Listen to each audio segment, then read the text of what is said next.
there folks, my name's Psychduck, and this afternoon we're going to be looking at the basis for the entirety of psychiatry, and indeed our consciousness, our nerves. So this is just going to be a brief tour about what a nerve is, and how they function. And we're going to cover some basic sciences, just enough to understand what we're talking about. So nerves are a very specialized form of cell, and all cells are very specialized, just like your skin cells, the ones that line your intestine, your immune system. They all have their own specific niches. But unlike those, the specialization of your nerve cells creates, you could argue our entire existence. Everything from consciousness to the strong desire at the back of your mind right now to like and subscribe to my channel and like this video, all come from nervous impulses. As Carl Sagan once said, "The cosmos is also within us. We're made of star stuff. We are a way for the cosmos to know itself." And that is what our nerves do. So first bit of basic science. Cells in their most basic form, when we're looking at animal cells, plant cells and fungus cells are different, but animal cells in their most basic form are made up of some specific components. We're going to look at 5 specific components, just so you understand what makes up an animal cell. So, the cell membrane is the skin that holds the cell together. It's the parcel package, it's the wrapping paper, it's whatever you want to call it. And it keeps everything in the cell, and it divides the cell from everything outside the cell. So it defines the boundaries of the cell. And it's especially important when we're talking about nerve cells. Now, the inside of the cell is filled with this substance called cytoplasm. It's kind of like water, but it's what all your cell components live in, and allows the transfer of information and proteins and mitochondria and everything else to move within the cell. So a cell's not a vacuum, it's filled with this cytoplasm. We're going to spend a lot of this video talking about membranes. Fun. The nucleus. So the nucleus is where the DNA of the cell is stored. If you've seen Jurassic Park, you might know a little bit about DNA. One drop of your blood contains billions of strands of DNA, the building blocks of life. A DNA strand, like me, is a blueprint for building a living thing. A full DNA strand contains 3 billion genetic codes. If we looked at screens like these once a second for 8 hours a day, it'd take 2 years to look at the entire DNA strand. It's that long. But we're not going to focus too much on that, but just know the nucleus is where the DNA in a cell is stored, and the level of compaction would put a Tetris champ to shame. Mitochondria is the powerhouse of the cell, that famous meme. More accurately, it's the powerhouse of everything in the body, and it generates the energy that allows your cells to do whatever they're doing. If it's nerve cells to conduct, if it's the muscle cells to move, if it's your stomach lining, it's to produce acid and absorb nutrients. It's all the mitochondria producing the energy that's used for it. And if the mitochondria is the powerhouse of the cell, then the ribosomes are the factory. They take your DNA and they produce whatever proteins or whatnot is needed. So your DNA goes from the nucleus, you take little bits out, it goes to your ribosomes produce whatever is needed. Now, so that's the 5 basic parts of a cell. Let's look at a nerve cell now. So a neuron, or a nerve cell, is known as an excitable cell.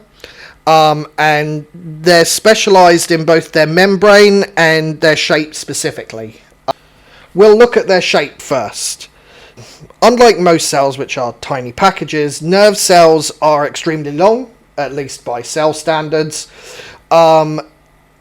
And they don't have to be. For instance, if you're maybe 5'6", maybe your nerve cells aren't that long. But a single nerve cell can run right down your spine, from the back of your head all the way down your spine. And they can cover the whole distance. Not all of them. Some nerve cells are quite short. Some nerve cells travel from your spine all the way down to innervate parts of your hand. So they can be pretty long buggers. Probably thinner than this. Now, what they also have is normally somewhere along the cell body. The cell is the cell body, and this is where all the ribosomes, the mitochondria, the nucleus is stored. So if you imagine it like a knot along a string, so that's kind of what a nerve cell would look like, a long strand with a bunch in the somewhere along it. And where this cell body is placed is part of how you define different nerve cells, but that is a different video, so don't worry about it now. But all you need to know is that nerve cells aren't really blobs, they're strings with knots. Now, I said they were excitable. Their membranes are what makes them excitable.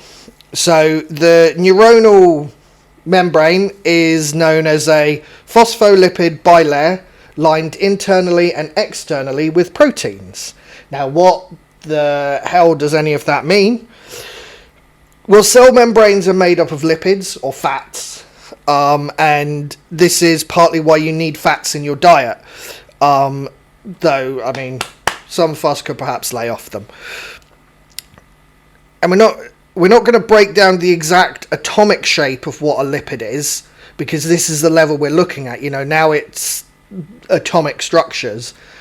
But what you need to know is that they're long. They're like strands. Once again, we're looking at strings, strands, that sort of thing. So that's how they look. And the other important thing to know about a lipid is that, like that Roblox streamer, if it's a Saturday, I'll shower. Every other day is a skip. They are extremely hydrophobic. So that means they hate water. So they will do whatever they can to not be touching water. And if you've clocked that cytoplasm contains water, we'll come back to that, but very good.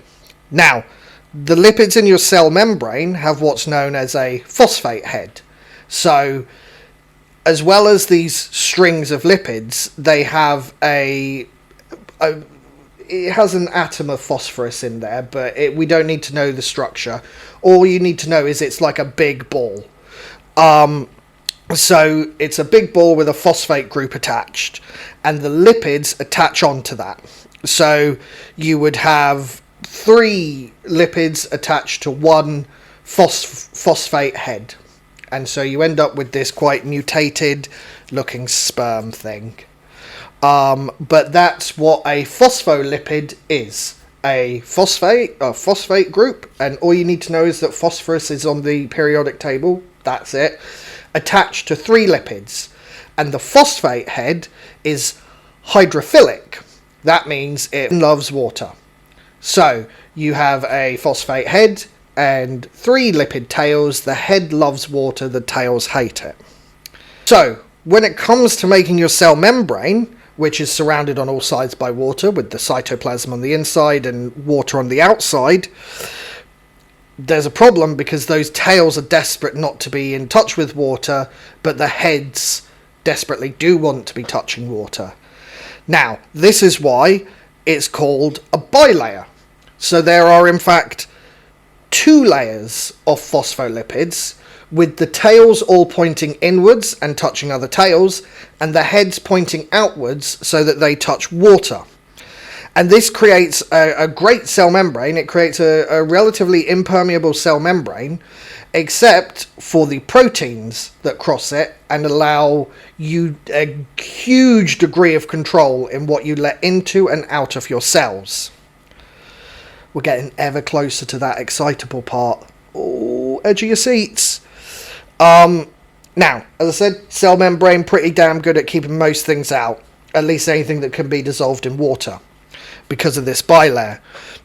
The only way things can get through are via these special protein channels, which are basically little structures that traverse the bilayer and allow only very specific things through, which gives your cells, like as I said, this huge degree of control. But we're talking about an absolutely atomic level. Like now I've managed to avoid talking about atoms quite a bit, but we're going to have to talk about them a little bit to understand here, because when we talk about what your nerve cells allow into and out of through their membrane, we're talking about ions. So you may have heard of ions. If you watch Star Wars, you may have heard of the low orbit ion cannon. Or if you like DDoSing people in the late 2000s, early 2010s, you might have also know that name.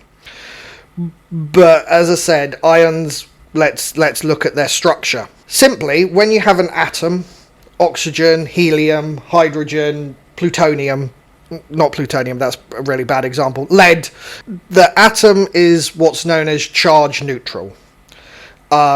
So this is because the atom has the same number of protons, which are positively charged, as electrons orbiting it, which are negatively charged. You also have a thing called neutrons in there, but they don't affect charge, so they're not important for us right now. Now, an atom is defined by how many protons it has. So, for instance, hydrogen has 1 proton, helium has 2 protons, etc., etc. And if you change the number of protons, it is a different atom. Now, the number of electrons and neutrons can change, and it still is the same atom.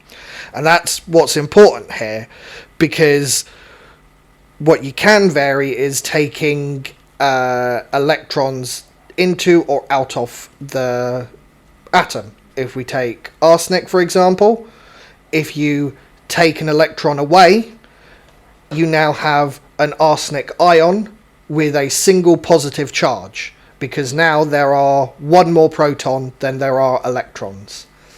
If you add an electron in, you now have an arsenic ion with a single negative charge, because you have 1 more electron than you do protons.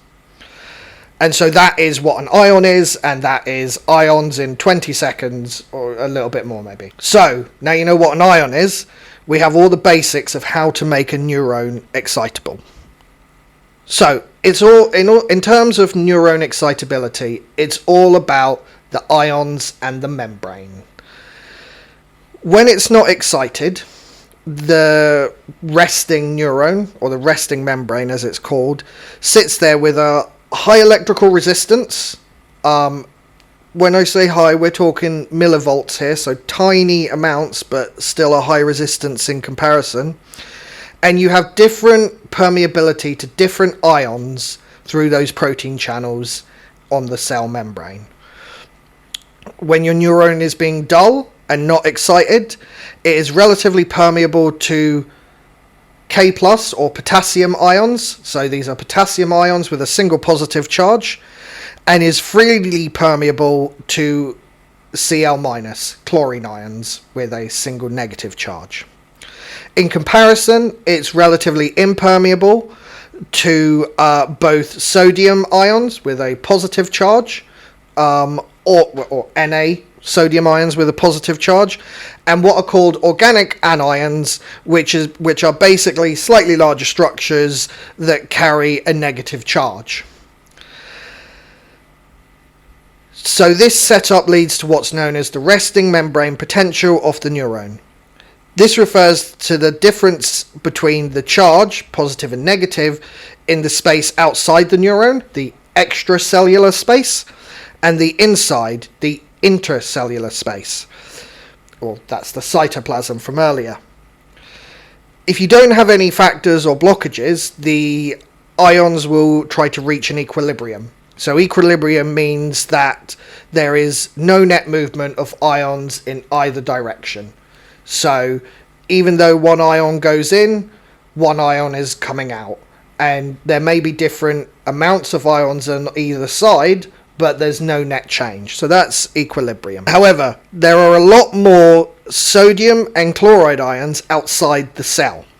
There's lots of potassium and organic ions inside the cell. We'll come back to those anions though, because they don't really move, but they are important. So I said the sodium ions have a hard time getting into the cell, so there's loads outside. Buckets. But some can, because you have some ways of them getting through. But your nerve cells have a specialist pump, so that takes a sodium ion out of a cell when it finds it, and pushes it out into the extracellular space, and then as it does, it takes a potassium ion from outside and pumps it into the cell. So you end up with a huge amount of potassium in the cell, and any sodium that goes in only serves to be pumped back out and pull another potassium in. And that means that you can pull them against the saturation. So there's loads of potassium in your cell, but it just keeps coming in, This pump means that even though your potassium, as I said, can pass through the membrane pretty easily, there's always more inside, because you're constantly, every time a sodium gets in, pumping it out and taking in a potassium. So you've got this extra pump pulling it in, as well as the potassium freely moving. So this pump means that even though potassium can go into and out of the cell with ease, there's a pump pulling it in, whereas there's no specific reverse pump pushing it out. So the potassium will build up within the cell. Now, as well, because the sodium ions, as they're pumped out, take their positive charge with them, so combined with the organic anions and the removal of sodium ions, the nerve cell ends up more negatively charged than the extracellular space outside. So this negative charge, as you may remember from magnets, will attract a positive charge.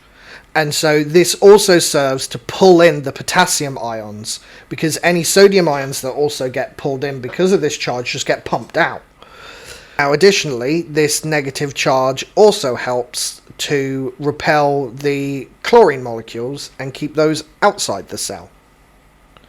So this is what creates this resting membrane potential we spoke about. And the specific values we give it normally, and we're going to look at motor neurons here, is minus 70 millivolts. So the negative charge of the nerve compared to the outside is minus 70 millivolts. So that's what a nerve cell looks like when it's unstimulated. But what happens to your nerve cells when something excites them? When you make a decision, you send a request from the brain down your spine, and finally to your motor neurons, you move your hand over that subscribe button and click. How many times am I going to mention it? It's just two. It's cool. Well, that's what we call an active neuron, or several active neurons. And they're all carrying what's known as an action potential. So looking at how we stimulate nerves is another field in another video in itself. But for now, we just need to accept that they can be stimulated. And the point at where a nerve is stimulated, it becomes less negative. So that minus 70 increases to minus 50 millivolts, minus 60 millivolts. That minus 70 millivolts increases to minus 60 millivolts, minus 50 millivolts. We call this effect depolarization. Now, not all nervous stimulation causes a significant amount of depolarization. You need to reach a specific threshold. Once this point is reached, we have what's called an action potential, which is where depolarization moves from the point of stimulation all the way down the thread of a nerve. So this causes the membrane potential to become positive all the way down the nerve, then reset back to becoming negative as it goes back to be resting again. So how does a nerve cell become more positive? Well, as the nerve is stimulated, there is an increase in the permeability of the cell membrane. Firstly, there is an increase in permeability to sodium, which we can think of as now coming into the cell through very special sodium channels. Sodium ions flow in as there is a greater concentration of sodium ions outside the membrane, and they want to reach an equilibrium between the outside and inside. So they flow in until the number is equal to the number going out. This increases the positive charge inside the cell. As the equilibrium is reached through these sodium channels, they close again, and free movement of sodium is put to an end. While this happens, channels also open for the potassium ions, which begin to flow out of the cell membrane. This helps to restore the negative charge of the neuromembrane, as well as the sodium pump, which furiously pumps out the sodium, pulling back in some potassium. As this happens in one section of the cell membrane, it propagates down the cell membrane, carrying the action potential from the point of stimulation all the way down the nerve to the end, and passing the information on in whatever means it needs to. So a vital point here is that in nerves, this whole action potential nonsense is an all or nothing situation. When a nerve is stimulated, it either reaches the threshold and it becomes positive enough that this whole process happens, or it only gets a little bit of stimulation, not enough to reach the threshold, and the processes in the cell reset it back to the regular resting level. The threshold that needs to be reached is normally around minus 55 millivolts, up from minus 70. So if the stimulation doesn't get from minus 70 to minus 55, it won't go anywhere. The action potential and activation of the nerve is like a light switch that goes on or off, 1 or 0. It's not a dimmer switch. I think it's a pretty amazing thing to think about, that all these complex thoughts we have are built up from nerves that only have an on-off option, only have a discrete package that is an action potential, but yet we have consciousness or the ability to create and watch YouTube videos. Subscribe. As the action potential moves along the nerve cell and depolarization occurs across the membrane, it pushes up the membrane voltage or membrane potential up to around plus 10 millivolts to plus 40 millivolts, somewhere in that region, depending on the nerve. As the nerve repolarizes back to minus 70 millivolts by the potassium flowing out, the neuron cannot be stimulated again. So whilst it is in the process of repolarization and the potassium channels are open, it can't be activated. So this means that after a nerve has been activated, it can't be reactivated straight away. And this is known as the absolute refractory period, where no amount of stimulation will send another action potential until the whole neuromembrane has been reset and reached a resting membrane value again of minus 70 millivolts. Now, interestingly, because processes in your body are basically estimations going one way or the other, when your nerve repolarizes, it overshoots the minus 70 millivolts value. This is known as hyperpolarization. Now, it is harder to create another action potential at this point. You need more oomph to reach the critical threshold, but it is not impossible, unlike the absolute refractory period. This time is known as the relative refractory period. This whole setup is why it's not strictly helpful to think of our nerves like electrical wires, even though we're dealing with voltage. They don't send a constant signal, instead they come in pulses. Although these pulses are happening extremely quickly, often many times a second, but these action potentials are discrete units. Now, the final thing we're going to talk about in this video is myelination. Last topic, I promise. You've done great, you've done amazing. This is the covering, or lack thereof, over your nerves. Not to think of it as like wires, because I've just told you not to, but it's like insulation round a wire, kind of. Now, when we deal with unmyelinated nerves, so nerves without myelination, the speed of the action potential moving down the nerve cell is all down to the diameter of the nerve cell. The greater the diameter, the greater the speed it moves.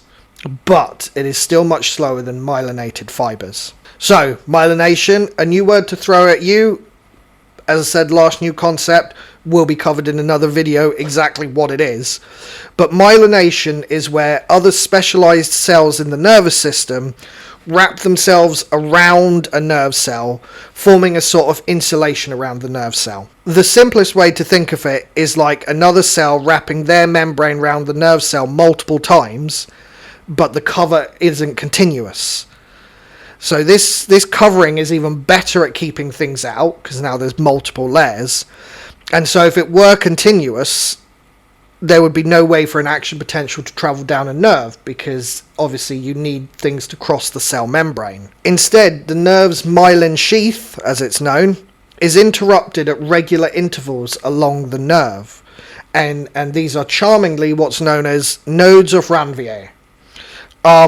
So what happens with a myelinated nerve is that action potentials don't need to conduct down the whole length of the nerve piece by piece. Instead, they can jump from node to node in a process known as saltatory conduction. I might not have said that right, but saltatory conduction. And it's a hell of a lot faster.